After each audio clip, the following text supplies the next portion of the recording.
और उत्तर प्रदेश में जौनपुर के मछली शहर में बीजेपी नेता और गृह मंत्री अमित शाह ने बुधवार को एक जनसभा को संबोधित किया है।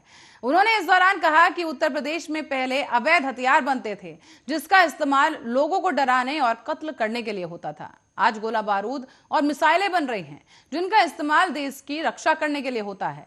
उन्होंने ये भी कहा कि बदलाव बीजेपी सरकार में हुआ है।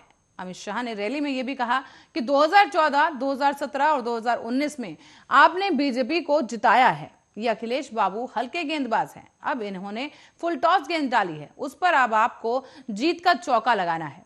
उन्होंने कहा कि बीजेपी की डबल इंजन सरकार ने चारों ओर एक्सप्रेसवे, मेडिकल कॉलेज और मेट्रो का जाल बिछाकर प्रदेश की गरीब जनता के भविष्य को संवारने का काम किया है। जौनपुर से पहले अमित शाह ने चंदौली में भी एक रैली की थी, जहां उन्होंने एक बार फिर से अखिलेश यादव पर कटाक्ष किए थे और कहा कि अखिलेश यादव के कार्यकाल में यूपी अपराध और दंगे के अलावा किसी और चीज में आगे नहीं था। हम इसे निर्माण और दूध मटर के उत्पादन में पहले नंबर पर और चावल के उत्पादन में तीसरे नंबर पर लेकर आए हैं। अमित शाह आज देर शाम वाराणसी भी पहुंचे, जहां उन्होंने नवनिर्मित काशी विश्वनाथ कॉरिडोर के दर्शन किए। उन्होंने बाबा विश्वनाथ के दर्शन किए और वहां पूजा अर्चना की। साथ ही अमित शाह की कई तस्वीरें भी सामने आई, जिनमें वो काशी विश्वनाथ कॉरिडोर का भ्रमण करते हुए नजर आ रहे हैं।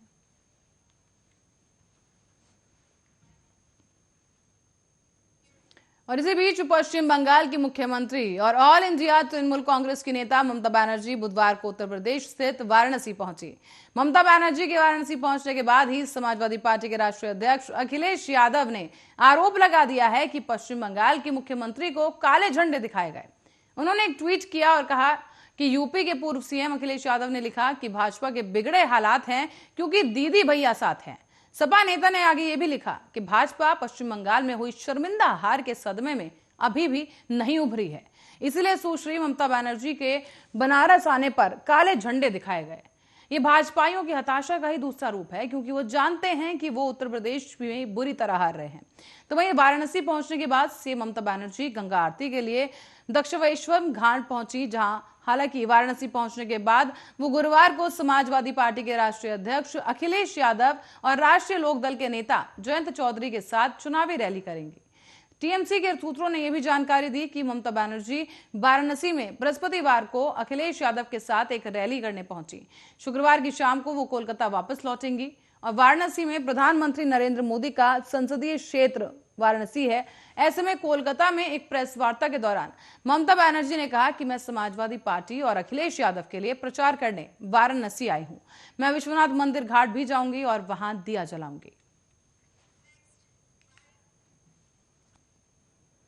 तो बात करें कांग्रेस की, तो कांग्रेस महासचिव प्रियंका गांधी बुधवार को मऊ पहुंची, जहां उन्होंने भारतीय जनता पार्टी पर एक जोरदार हमला बोला है।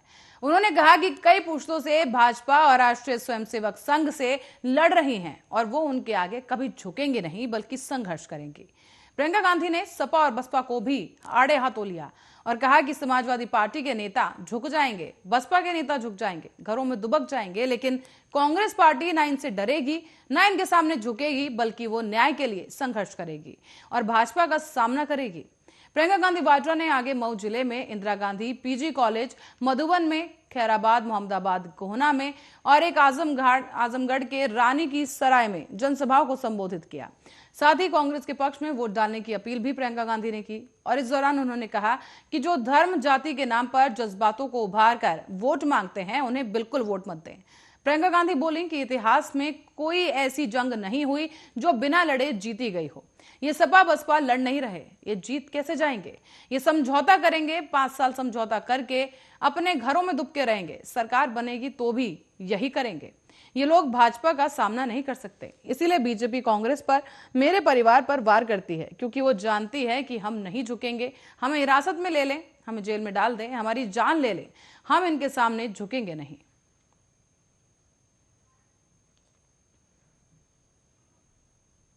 तो वहीं विधानसभा चुनाव की मतगणना के दिन गड़बड़ी होने की आशंका जताते हुए भारतीय किसान यूनियन के प्रवक्ता राकेश टिकैत ने लोगों से निगरानी रखने के लिए एक दिन पहले मतगणना केंद्रों पर पहुंचने का आह्वान किया।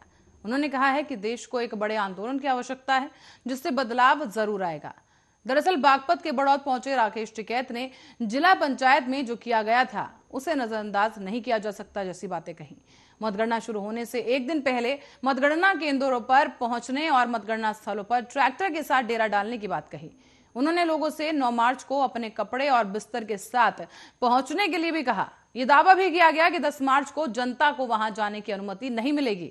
गौरतलब है कि पिछले साल राज्य में हुए जिला पंचायत चुनाव में विपक्षी दलों ने बड़े पैमाने पर अनियमितताओं का आरोप लगा दिया था। ऐसे में भारतीय किसान यूनियन के राष्ट्रीय प्रवक्ता राकेश टिकैत ने कहा है कि किसानों की फसलें भी डिजिटल इंडिया कैंपेन से जोड़ दी जाए तो हमारा गन्ने का भुगतान भी हो जाएगा।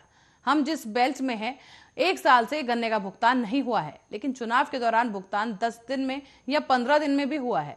उन्होंने आगे ये भी कहा कि मेरा मतलब ये है कि सरकार जब चाहे भुगतान करवा सकती है। अगर चुनाव हर साल होगा तो गन्ने का भुगतान भी हर साल हो सकता है। देश में एक बड़े आंदोलन की जरूरत है, उसी से कुछ बदलाव आ सकता है।